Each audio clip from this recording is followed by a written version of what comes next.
The broadcast is now starting. All attendees are in listen-only mode. Hello, everyone. Thank you so much for joining us for Compassionate Leadership, Coaching Leaders to Turn Empathy into Action. We're so excited to have you here with us today on this what feels like very timely topic. My name is Lucy, and I'm going to be your host for today. And before we begin, just a little teeny bit of housekeeping to get us going. We are recording today's webinar. So you will get a link to the recording. You will also get a link to the slide deck after the webinar.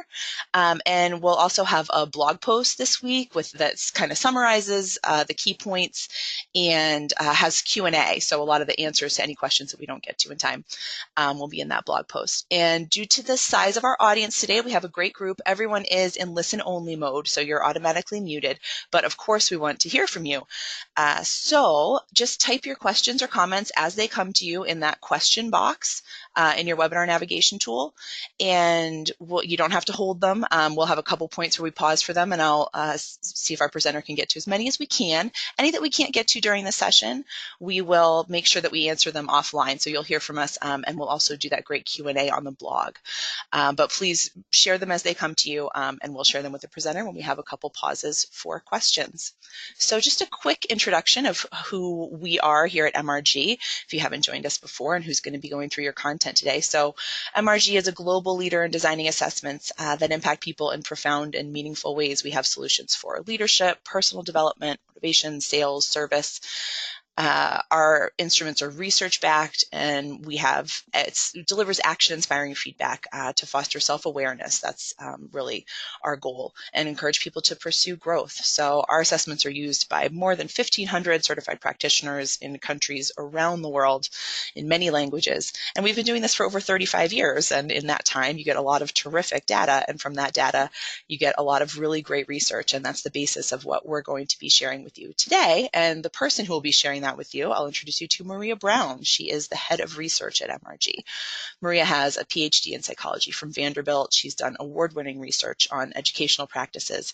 She has an absolutely alarmingly tireless curiosity about human behavior, has brought a lot of passion here to MRG.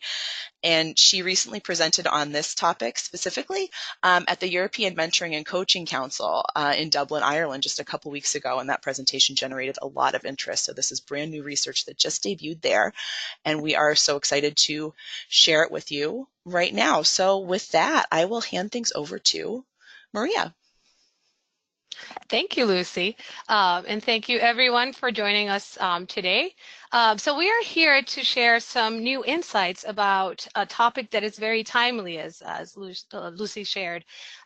Employee well-being is such an important part of leadership that we wanted to find out more about how leaders can show compassion toward others in their organization, and in that way, how they can support their mental and physical well-being. And as we ran this, we also found out that compassion can do a lot more than that, as we will see when we share our new research. So we're going to start out by going over some of the previous literature on this topic, which in a way presents the business case for compassion. And then we will share our own evidence for the advantage of compassionate leadership. And we will, towards the end of the webinar, we're going to discuss the development of compassionate leadership by considering specific behavioral shifts that lead leaders to show more compassion and more empathy at work. As a companion to that, we're going to talk about the importance of 360 feedback in this development, and about finding the right 360 assessment tool to build compassionate leaders. So we have a lot to talk about today. It's all new research, all very timely and hopefully very interesting to all of us. So let's begin by reviewing the literature on this topic. This is why we're here, right? Why are we discussing compassionate leadership? So distress and suffering are real problems in the contemporary workplace. I know it sounds very morbid, but it's true. I mean, the workplace is becoming more and more demanding. And the line between work and personal life is becoming blurrier, right? That distinction is disappearing more and more every day. So employees may not have the opportunity to step away long enough to wind down and reset. And what this does is it creates patterns that can increase the likelihood for individual distress. And it's important for us to understand these patterns because there are many sources of distress at work and at home. Even though we tend to focus on work-related issues when we think about employees, the reality is that work doesn't happen in a vacuum, right? People are bringing in their personal problems to the job, whether they want to or not. And the things that can cause distress in both areas are many. So here's a list of some examples, but I'm sure we can think of hundreds more that could fit in either one of these categories. Another thing that we tend to do is we tend to think about only really big issues being problematic, which they absolutely are. But what is often the case is that people experience distress through additive effects. So what happens in that case is that many smaller things can add up and create a bigger problem. So let's say, for example, you have an upcoming deadline, a coworker who's a little difficult, and maybe a child who's applying to college. All of this adds up to bigger distress. By themselves, they might not, but when you combine them, they can add up to a bigger problem that could eventually affect your ability to be effective at work. And so what we want to look at is whether there are things that leaders can do to help reduce this distress in their employees and their colleagues. And that's what we're going to focus on today. But before we get to that, I would like to discuss some terminology. So we're here to talk about compassion, and a related ability is empathy. But these are not the same thing. So I would like to take some time to talk about how they relate and essentially how we get to compassion. So the path to compassion has 3 steps. First, very importantly, someone needs to notice that someone else is suffering. So you have to be able to see that someone else is in distress. Once you see that, some people will have an empathetic reaction. So they will feel that other person's pain. They'll feel empathy for them. And so not only are they noticing it, but they feel bad about the other person suffering, and they understand how they are suffering. And then the final step to reaching compassion is a few people who feel that empathetic concern will actually do something about it.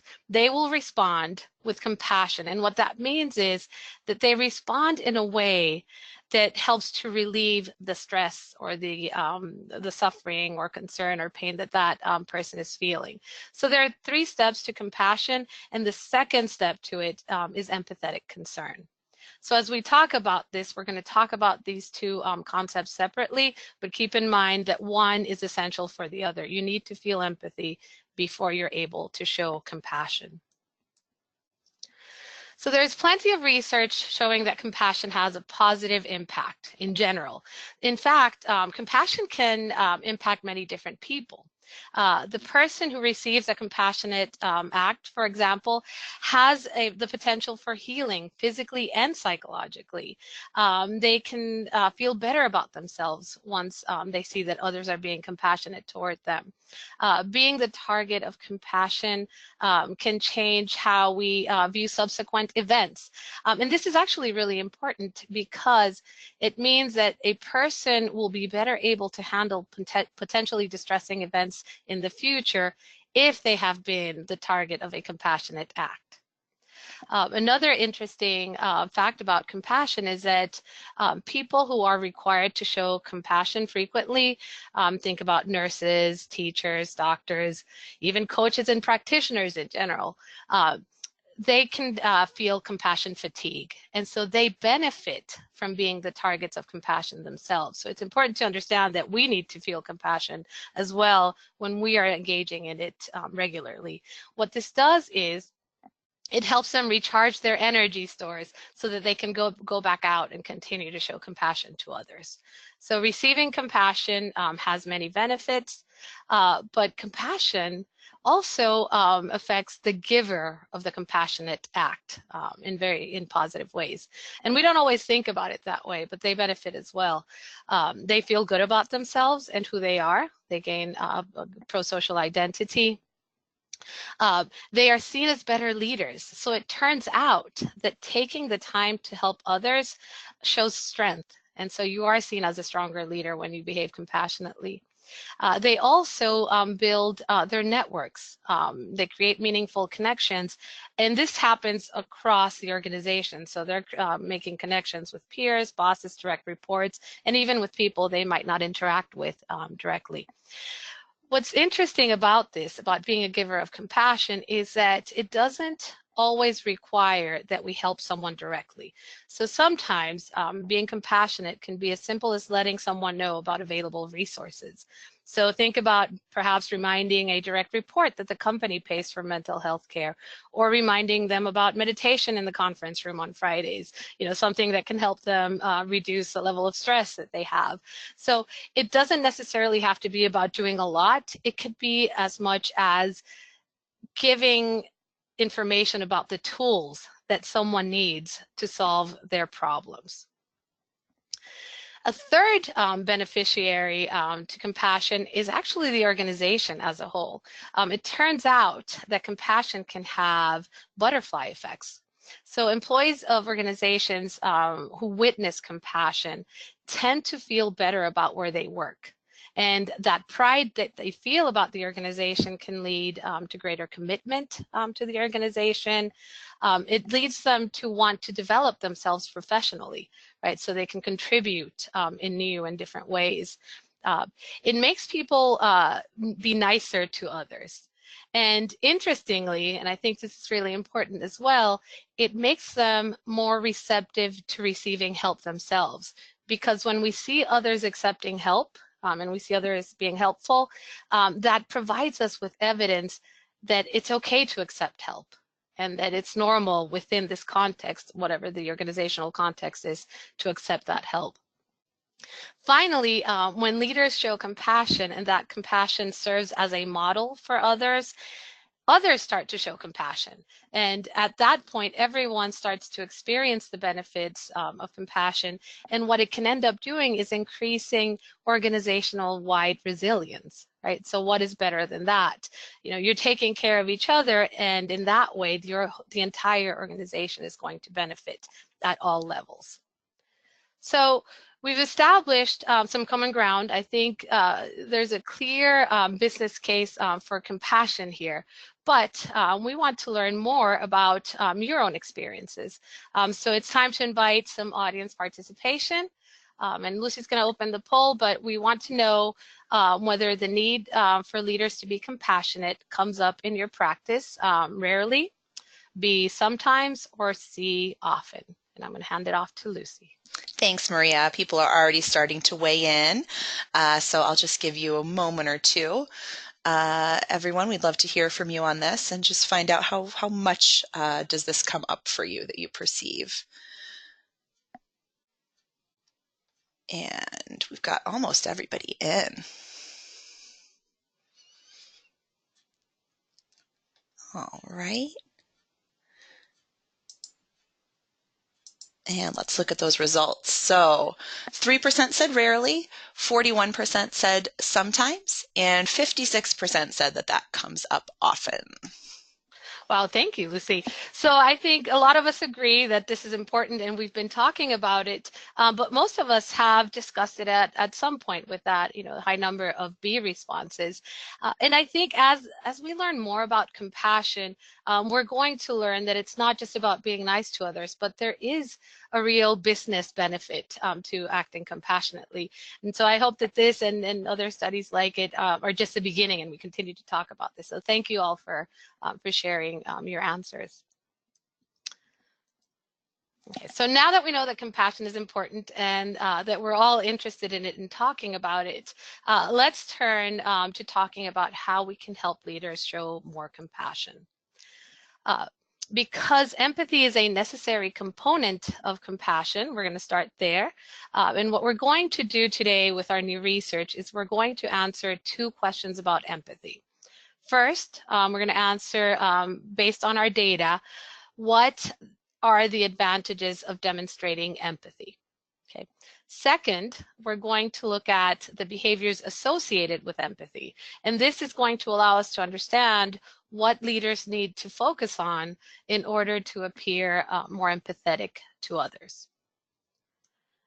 Now, of course, the ultimate goal of this developmental trajectory that we're discussing today is compassion. So we will also share new research on compassion. And for this part, what we're going to answer is, first, whether there is a leadership advantage to going beyond empathy and showing compassion. And second, we're going to look at the behaviors associated with compassion. And we want to answer the question of what should empathetic leaders do in order to demonstrate compassion, and in that way complete that trajectory and get to that final compassionate state. The insights we're presenting today are based on a large global study of almost 40,000 leaders at all management levels. They represent they represent over 25 industries, over 45 countries, and it's a fairly diverse sample that represents demographic trends seen across organizations globally.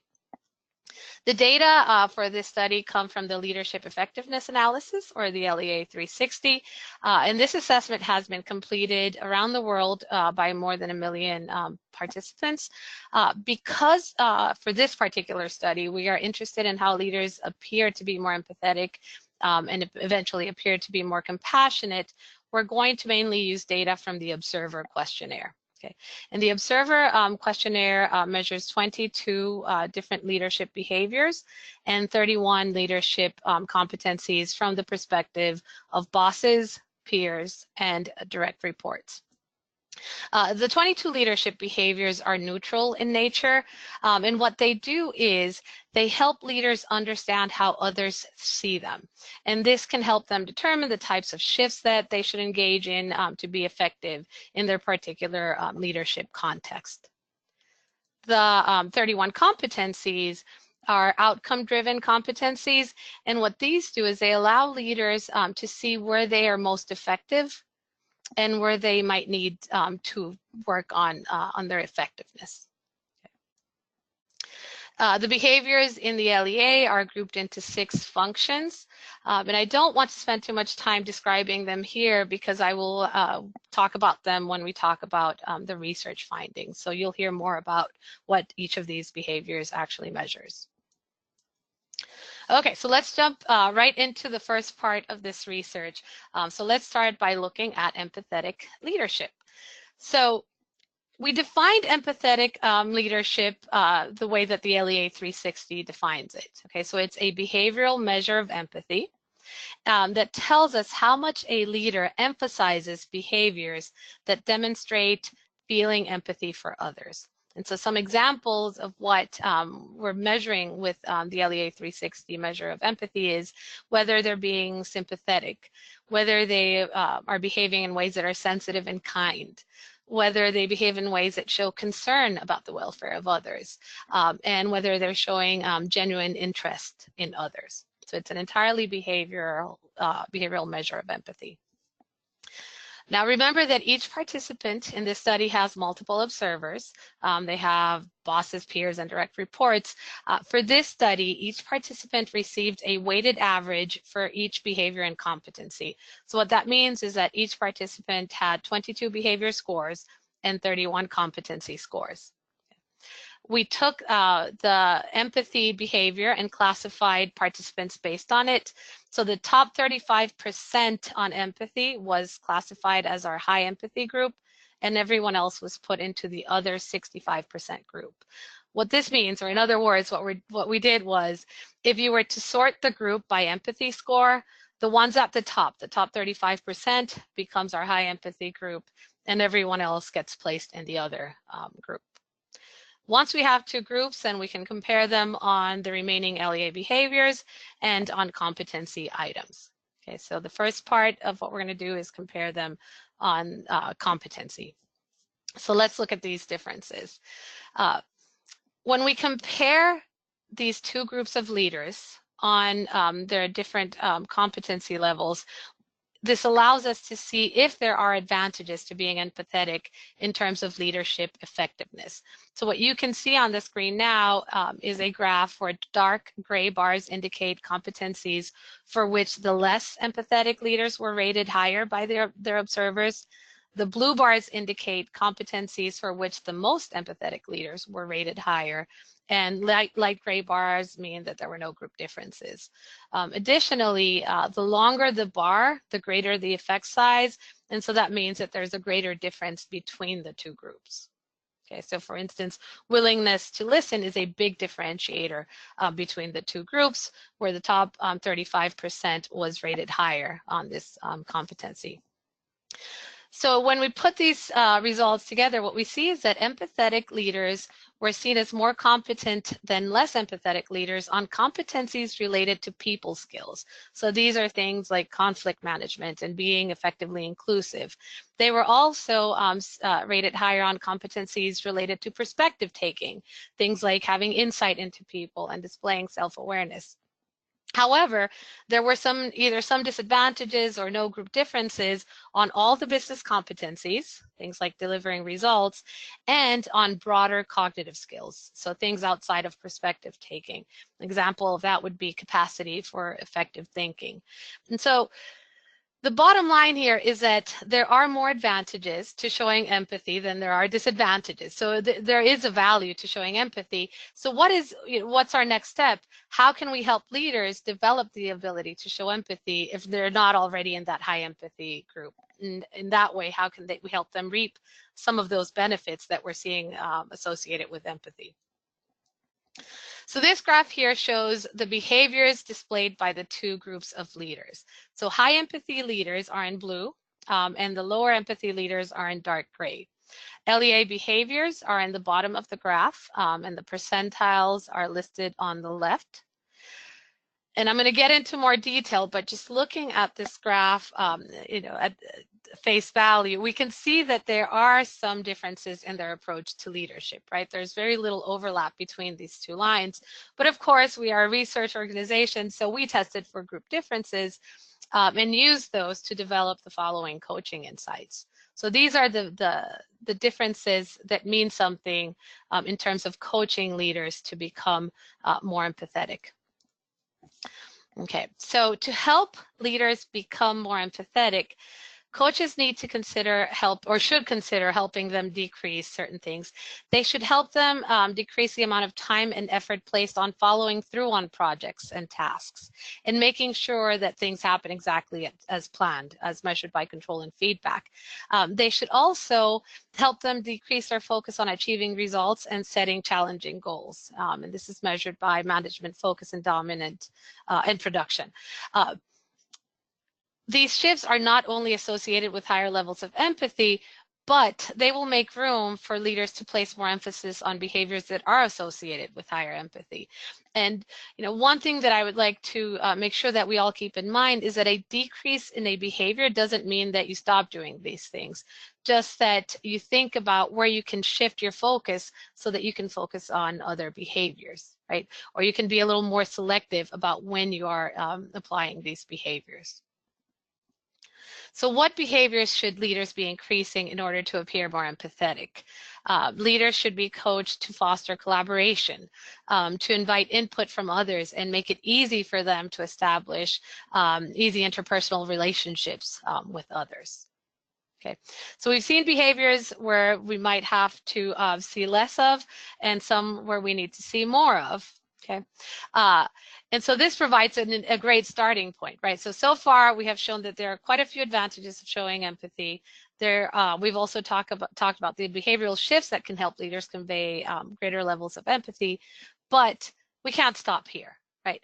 Empathy was associated with people skills and some cognitive skills, but it's not a full picture of leadership effectiveness. We still haven't tested what happens when those empathetic leaders don't stop there, but actually take that empathy and put it into action.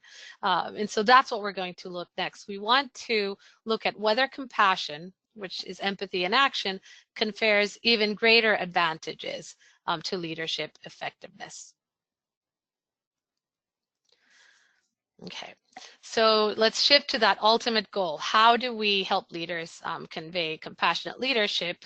But before we get to the developmental considerations and the research, let's share a little more about what we mean about compassionate leadership in this context. So we've already described that compassionate leadership is empathy in action.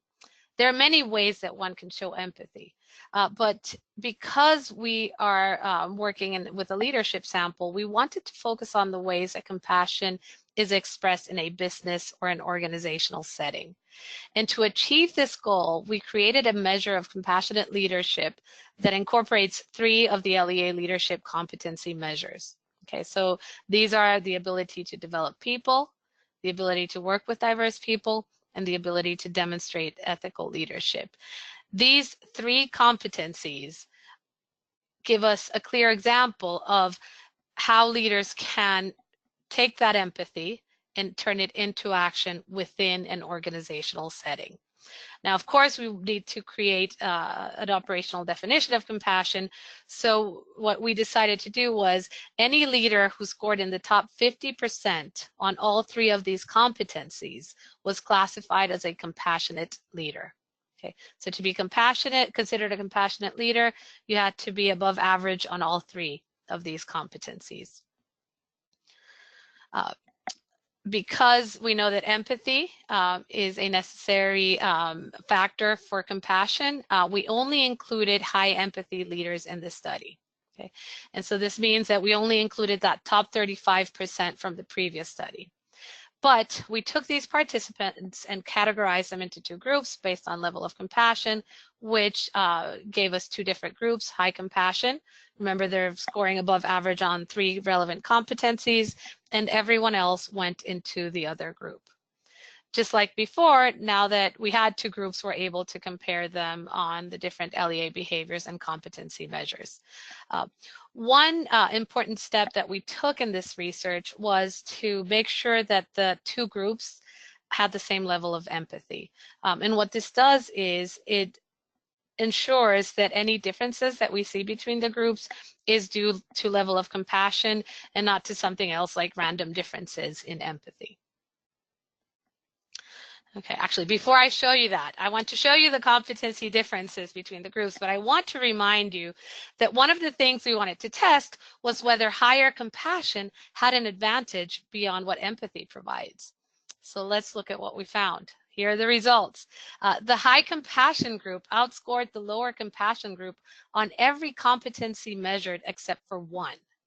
I mean, it really does give them an advantage. When empathetic leaders are also compassionate, they outperform other empathetic leaders on all cognitive and people skills and all but 1 business skill. So there clearly is an advantage to being compassionate and not just stopping at empathy. So knowing that, how can we help leaders get to this point? How do we help them move from showing empathy to showing compassion and excelling in all of these different competencies? So we conducted another group comparison. The high compassion group is in green here. The other group, or the less compassionate group, is in gray. And even though there appears to be some alignment between the 2 groups, our analyses revealed that there were some significant differences that can inform how we coach leaders to be more compassionate. So let's look at some of those. So some of the behavioral shifts that get people to show more compassion require decreases in behavior. So to help leaders become more compassionate in the eyes of others, we should coach them to not overuse outgoing behaviors. And these are behaviors which might make them appear too friendly and informal. We need to keep in mind that these leaders are already likely to be higher on outgoing than the average leader because they are highly empathetic. But there is a risk to over-relying on certain behaviors to establish connections with others. And so we want to make sure that they're using other forms of connection to form those networks within the organization. We should also coach them to be less reliant on authority figures and organizational norms. While there might be times when this is important, compassionate leaders are flexible about using these behaviors and being more independent when they need to be, making decisions that might go against what other higher ups in the organization are doing. In terms of behavioral shifts that require increases in emphasis, we should coach leaders to be more open to changing conventions and taking risks, being innovative. Okay, and this aligns well with what we just talked about in terms of following authority and having that deference, lower deference to authority. We want to help them focus on taking advantage of opportunities to take charge, to be strategic and plan ahead and consider the long-term implications of their actions. We want to coach them to be clear and comprehensive in their communication and to take time to maintain specialized knowledge and stay up to date in their areas of expertise. So, we know the behavioral shifts that can help leaders become more compassionate, but how do we motivate them to make these changes? And a large part of coaching is getting buy-in from leaders we are trying to develop. And this can come in many different ways. But one approach is to let the advantages of compassionate leadership speak for themselves, right? There is a real and substantial advantage to compassionate leadership. Compassionate leaders outscored other empathetic leaders on most competencies measured by the LEA 360. When empathetic leaders are also compassionate, what we saw is that they outperform other empathetic leaders on cognitive, people, business skills. I mean, this is very broad. There are very broad advantages, and we need to convey this to leaders. We might need to get in order to get them on board and get them ready to engage in the necessary steps to move toward both more empathy and eventually more compassion. So we've covered a lot up to this point. There's a lot of information here, but I think this might be a good stopping point to welcome some questions from the audience. So Thanks, Lucy. Maria. Yes, we have some great questions coming in, and everyone, of course, you're invited to continue to submit them now or throughout the webinar, but we will take time for a couple now. Just a quick question, Maria. The Lit Review data from the opening of the presentation, where did that come from, or will you be able to share sources on that? Yes, so we didn't include it in the presentation, but we will add a reference page for you when we share the slides with you so that you can look at those. So this is all based on peer-reviewed research conducted at other organizations and schools. Thanks. One question that came up was about feedback. Feedback had come up as something one should decrease to coach empathetic leaders, and someone was wondering if you could expand a little bit on the definition of feedback, because that seemed like kind of a surprise given the overall behavioral patterns. No, that's a really good question, and you know these measures are neutral in nature, and so we always tend to ascribe some value to them. But so feedback is about being straightforward and letting people know how they have performed and whether they're meeting needs and expectations. But there's a time and a place to do that. And so more empathetic leaders and more compassionate leaders might be better able at gauging when it's, when they need to maybe wait before they provide that feedback, because feedback isn't always positive, right? And so if you're able to gauge when that other person is ready to receive it and you wait for the right moment, then it's going to be better received. And so that might play a role in that. Thanks. One interesting question that came up was, why do any decreases? Why coach to decrease any behavior, given the demands of organizations? Why not just focus on the behaviors that one should increase?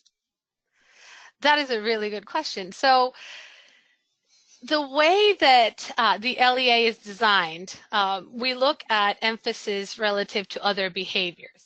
Right. So if you are increasing on one side, you're going to have to decrease in other aspects of your behavioral repertoire. And so if you know that you need to increase one set of behaviors, something else is going to have to decrease, right? Because it's about, you have a finite amount of time that you can that you have to engage in these behaviors. So knowing exactly which behaviors are safer to decrease and might actually have an advantage is helpful, right? So you don't want to worry about behaviors that you might need to increase or that make no difference toward compassion, but it might be beneficial. So outgoing, for instance, maybe that time that you were going to spend being, out there talking to people in that friendly, spontaneous, and informal manner is time that you can spend focusing on some of the other behaviors that you need to increase. So it's about maintaining that balance between the amount of time that you have and the behaviors that are actually helpful toward developing these competencies. But that's a great question. Thank you. Thanks. Yeah. One more, and it's maybe sort of a big picture question, but if you have a briefer answer for it, I know it can be a challenge, but someone mentioned that 360 assessments often can get this kind of bad rap for being biased, and so here we have this whole basis, and sometimes people will say, oh, they can be biased. Just briefly, Maria, since you're so familiar with kind of the science behind the MRG assessments, what would you say is sort of our how would we defend the validity of a 360 assessment, and how do we control for bias? So that is a very good question. It's a big one too, as, yes. as you said. So one way to get around that is to get multiple observers, right? So the way that the LEA is designed and the way that most people use it, in addition to other 360 assessments, is that you get feedback from bosses, from peers, from direct reports, and you can look at agreement between those observers and those raters, right? And if there's someone who's an outlier, then maybe you can think about whether you want to take or consider that feedback in the same way. But by adding multiple observers, you reduce some of the bias that some of them might have. Also, by adding observers at different levels of the organization and who interact with the leader differently, so boss, peer, and direct reports, you get a bigger picture. So boss sees one aspect of that leader, peer sees another, direct reports see yet another. But by combining all of those and looking at them separately, as you form that picture, you can try to eliminate some of that bias. It's not 100% guaranteed, but the more information you have, the better you'll be able to assess whether there is a lot of bias or not. Thank you. We had just one more question, if you have a minute for it, about gender differences. Did you perceive any difference in gender in the sample? So that's another great question. So we have not looked at that yet. We will be looking at it, but based on our previous research on gender differences, we know that women tend to score higher or be seen as more empathetic. And so that raises the question of, how do men express empathy, right? So are they, so men who are high on empathy might be showing an interesting combination of behaviors that differs from women. We also know in terms of compassion that women tend to score higher on those skills like perspective taking and people skills that were rated as high higher on empathetic leaders. So again, it would be interesting to look at what the advantages might be for men. And so there is more research to come from MRG, so I hope that you all stay in touch with us because we're very generous with that research, and you'll be hearing about the next steps coming out of this compassionate leadership research. All right, thanks. We have some other fun stuff coming in, but I will let you get on with the rest of the content. But please keep those questions coming, because if we don't get to yours on the call today, we will make sure we get you an answer afterwards, and it will be in the Q&A on the blog. Thank you, Lucy, and thank you, everyone. And I would also like to add that these questions often generate research ideas, so you might be contributing to the next line of research that comes out of this. So please, like Lucy said, share those with us. Okay, so as we have seen, there need to be specific behavior shifts to build empathy and compassion. And this is true even when empathy is high and a leader is seeking to develop compassion, right? It's not just about being super empathetic and eventually you'll be compassionate. There need to be specific changes in behavior. But to make sure that leaders are making the right behavioral changes, they need to have an accurate picture of themselves. That's the starting point. They need to be self-aware, and we need to be prepared to help them overcome blind spots. And this is where 360 assessments are essential. Okay, so it is an important tool toward development in general, and especially toward developing compassionate leadership. So based on the research we just saw, there are several potential roadblocks in the journey to compassion.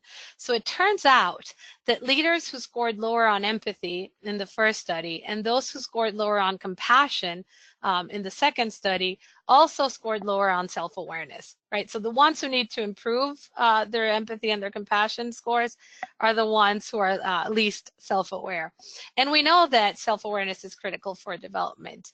And we know that 360 feedback is essential to overcoming those problems with self-awareness. And so we explored some of the potential blind spots for leaders who need to develop compassion. And blind spots are behaviors where leaders and observers are likely to have different perceptions. Okay.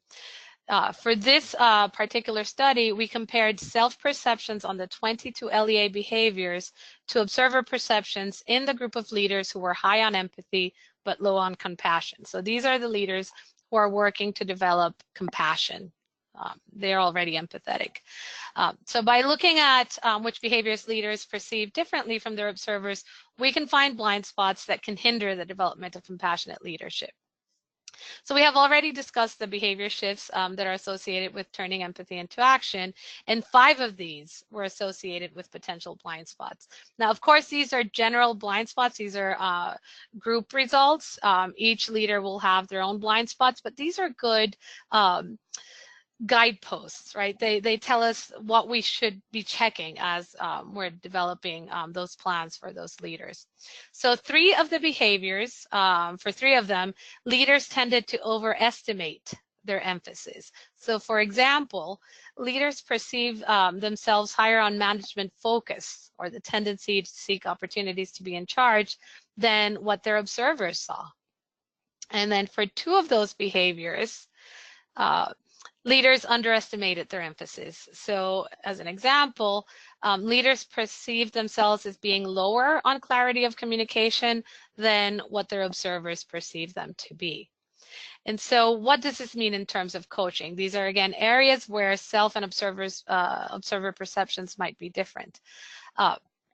So leaders who score lower on compassion are at risk of overestimating their empathy on some behaviors. Those were 3. For example, they are being comfortable taking risks or innovated is related to compassion, but leaders in this group tend to overestimate how much they demonstrate innovation. This was also seen in management focus and technical, and so these are potential roadblocks that we need to be prepared to discuss with them with the help of 360 feedback, because it might be likely that these leaders may need to work on these behaviors a little more than they think they need to in order to get to the point where they're showing compassion. Similarly, coaches may need to help leaders recognize how much they emphasize outgoing and informal behaviors so that they may moderate this behavior as needed. So if you remember, outgoing behaviors are lower in the higher compassion group. It's still high, but lower than the other group. And so there's an issue there with overusing it. And so we might need to remind leaders that others are seeing them as more outgoing than they actually see themselves.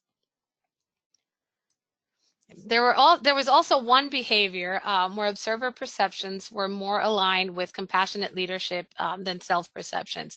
So it turns out that for clarity of communication, observer perceptions seem to show that leaders are showing good amounts of it. And this is a good thing, right? Clarity of communication is associated with compassionate leaders, and observers are seeing a lot more of this than the leaders themselves are seeing. But as coaches, we might need to increase self-awareness about this behavior and assure leaders that there are other areas of development that can have greater impact on their overall ability to convey compassion, right? You might not need to increase your clarity of communication because you might already be seen as high on it, even if you don't feel that yourself. Perhaps it's better to focus on some of the other behaviors that might have a greater impact on conveying compassion. So even empathetic leaders have blind spots, we just saw. Those who are trying to work on compassion need to figure out how they can get a better self-perception, how they can gain greater self-awareness in order to engage in the right developmental path. And we've recommended using 360 assessments. That's one of the best ways to get a clear view of what others are seeing. But not all 360s are created equally. You need a compassionate assessment to develop compassionate leadership. Okay, and the research we've shared today is based on the LEA 360. Of course, we might be a little biased, but we do believe that the LEA is a great tool for developing compassion. And we're going to share with you what we believe sets the LEA apart from other alternatives. The LEA allows you to use appropriate norms. So when you're looking at a leader in any context, it is important to understand how he or she is behaving within that culture, within that cultural context. What the LEA does is it allows leaders to compare themselves to other leaders in their region. Why is this important? Well, behaviors such as clarity of communication or being outgoing can look very different in different cultures. And leaders need to know where they stand in comparison to others like them, because that's who everyone else will be comparing them to. The LEA uses neutral language, right? Some topics are more difficult to discuss than others. So telling someone that they need to work on being more empathetic or being more compassionate can be hard to do, right? It's a delicate topic. But the behaviors measured by the LEA are described in neutral terms, right? And what the assessment does is it lets you know how you are presenting yourself to others without using judgmental language. Right. The changes you decide to work on depend on your specific goals, but the assessment itself doesn't steer you in any particular direction. The LEA is a scientifically grounded tool that from its inception, and MRG has a generous approach to research because we know that it adds enormous value to the assessment. It also adds a great deal of credibility to the coaching relationship because evidence-based coaching is more likely to see results than any other type of coaching. So you need that research backup to know to have a better set of outcomes with your coachees. We look at behaviors and competencies. So the LEA measures many different contemporary competencies. We update these regularly. And these can be combined into skill sets. And the research that we conduct on these competencies and skill sets allows coaches to know what behavioral shifts are likely to lead to greater developmental gains for a particular goal, right? So you're not just changing everything, you're focusing on the things that are likely to be beneficial or get you closer to the goal that you're seeking. And then finally, accountability is important. It keeps leaders focused on their goals. It ensures that they're working on them and not just waiting until the next time they see you. And MRG has developed a tool for that. So you should contact us to learn more about Momentum. This is the LEA companion product designed for accountability that leaders can carry with them as they go through their workday. And it not just reminds them of what their goals are, but it allows them to receive constant feedback from others about how close they are to achieving those goals. And it's a great way to start the conversation as you're giving updates to that leader about how far they've gone in their developmental trajectory. there is so much more to learn about the LEA 360, and we are more than happy to discuss this. But I think a good starting point would be to email us at connect@mrg.com for a sample report, and we will share that with you, share your questions, and we will answer those as well. But please contact us if you'd like to learn a little more about the LEA 360. Okay, so I think we have a little time for questions, so I'm going to pass it on to Lucy. Thanks, Maria. Yeah, we'll take just a couple minutes, excuse me, for a few more. One question that came up, have you seen any differences in expectations for compassion by industry or by function or by role? Are there contextual differences there? That's a good question. We have not looked at that yet. We partnered up with the International Committee of the Red Cross, and a very large humanitarian organization, and we recently conducted some research with them, and we found that they have a leadership development program that uses the LEA 360. And in 5 years of implementing that program, they have seen higher empathy and higher compassion scores in the organization. They've also seen behavioral shifts that align with the research that we just shared with you. So we know that it works. I mean, it works in the humanitarian sector, which is already high empathy and high compassion. But we haven't yet looked at other organizations. My hypothesis, and without looking at it, is that we're going to see benefits throughout the different industries to showing compassion, but perhaps the more granular we get, the behaviors that are associated with empathy and with compassion might be a little different across organizations or across industries. Thanks. Has there been any research to indicate that compassion would lead to higher organizational performance or lower organizational turnover? I think you touched on this a little bit at the beginning in the lit review. Yeah, so so I talked a little bit about that in terms of how it can lead to organizational resilience, right? So everyone's helping everyone, and so the organization as a whole should be better able to handle the difficult situations they might face. We also know that that when leaders are compassionate, employees tend to focus more on professional development, and so and that can help reduce turnover because they're acquiring the skills that they need to stay at their current position and to evolve as the position might evolve or as they might get promotions. But we haven't done that yet with our own data. That is something that would be really interesting to look at, though. One question about age, and if there's any indication that the compassion scores change over as demographics age. So we have looked at, not in this context, but we have looked at age differences in LEA behaviors. And what we found is, at least according to peers, that older leaders, so those 45 and older, tend to be more empathetic than younger leaders. And that could, we still need to tweak that out a bit.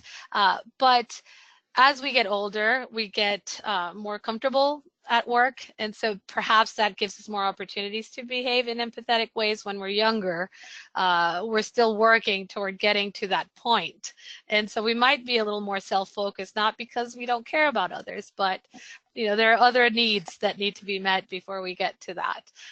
But this is certainly an interesting area that we will pursue as we continue this line of research. And one question asking if you could expand a little bit more on seeing that outgoing decrease. I think surprised a few people, just because it is intuitively one might think, oh, that's a people-focused behavior. We're talking about compassion. We're talking about dealing with people. Can you expand a little bit more on explaining how that fits into this picture? Mm-hmm. Oh, absolutely. So the thing with outgoing decreased, but it's still high. Right, so if you look at that line graph, and here I'll go back to it, because I think this is a really important point to make, and I'll get there. So it's lower for that high compassion group, but it's high when you compare it to the general population. there we go. It's still high when you compare it to the general population. So they're at the 60th percentile. They're higher, they're above average on it. The distinction here is you don't want to overuse certain behaviors, right?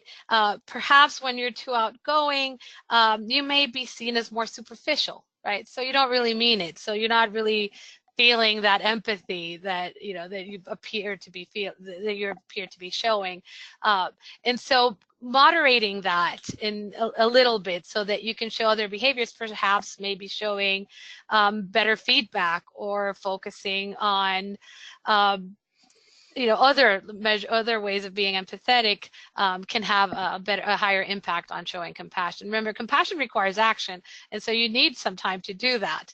And if you're just that person who's there being friendly, hanging out with everyone, you might miss out on opportunities to actually do something and help people reduce whatever level of distress they are feeling. Thank you. No problem. So in the interest of just making sure we can get everybody out before the end of the hour, I think that's all we'll do. But again, if folks have things just as they're wrapping up, if you have any more questions, we'll certainly get those answers to you, and we'll share them on the blog. And as Maria said, they could inspire our next round of research. So please don't stop sharing before you close out. And we'll just let you know where you can see us coming up. So next slide, Maria. We have certifications coming up in the LEA, in the IDI. We have a couple here in Portland, Maine in August, which is a pretty nice time to come visit us. But also most of our certifications are held online. You can find all of those on mrg.com at the calendar. We're presenting at ATD on Sunday. Tricia Natiff, our president, will be presenting on high potential development at different levels. It's some very cool content. So if you're there, please check us out. We'll be presenting Sunday afternoon.